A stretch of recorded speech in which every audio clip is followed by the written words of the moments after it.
안녕하세요. 소근소근 주식얘기입니다. 오늘도 뉴욕 증시 마감과 또 새로운 이슈에 대한 이야기를 해드리려고 합니다. 그럼 바로 출발해 보도록 하겠습니다. 네, 뉴욕 증시가 가까스로 반등에 성공을 했습니다. 연방준비제도인 페드의 통화 스와프와 또 국제유가 상승이 공포심을 다소 누그러뜨리면서 다우지수는요 하루 만에 2만 선을 탈환을 했습니다. 네, 다우지수 전날보다 188.27포인트 오른 2087.19에 거래를 마쳤고요. 대형주 위주의 S&P 500 지수는 11.29포인트 상승한 2409.39를 기록을 했습니다. 기술주 중심의 나스닥 종합지수 또한 전일 대비 160.73포인트 뛴 7150.58에 마감을 했습니다. 미국의 중앙은행 격인 연준이요. 이날 한국은행 등 9개국의 중앙은행과 통화스와프 계약을 체결했다고 공식 발표를 했는데요. 통화 스와프를 잘 모르시는 분들도 있을 것 같아서 제가 간단히 이야기를 해드리도록 하겠습니다. 통화 스와프라는 건요, 한쪽 또는 양쪽에서 상대국 통화가 부족할 경우에 정해진 한도 내에서 양국이 자국의 통화를 서로 교환을 하는 것을 말합니다.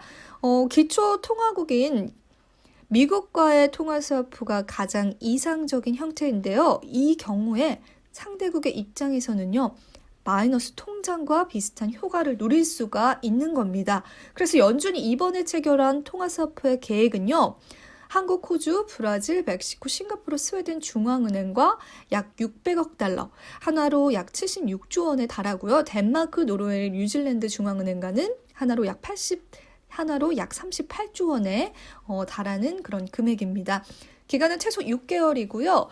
그런데 이 연준이 왜 추가 통화 스와프를 결정을 했을까? 이것은요, 최근에 전 세계적으로 발생한 달러화 품귀 현상을 해소를 하기 위해서입니다. 달러화 품귀 현상 왜 일어났을까? 코로나19 사태를 맞이해서요. 안전자산인 달러화 가치가 뛰게 되면서요. 일부의 국가의 은행 또는 기업들이 달러화 자금 조달에 상당한 어려움을 겪고 있습니다. 만약 일부 국가에서 외화자금 시장의 경색으로 경제가 무너져 버린다면요. 이 나라에 돈을 빌려준 미국의 금융사나 또 다른 미국의 기업들까지도 타격을 입을 수 있다는 게 연준의 판단이었습니다. 연준은 이날 성명에서 국제달러화 자금 시장의 경색을 완화하기 위한 조치라고 설명을 했습니다. 네, 이렇게 좋지 못한 상황 속에서도 시장의 안정성을 위한 각국 나라들마다의 정책이 쏟아져 나오고 있는데요. 하루빨리 주식시장이 안정세를 가져서 여러분들의 성공 투자에 도움이 됐으면 좋겠습니다.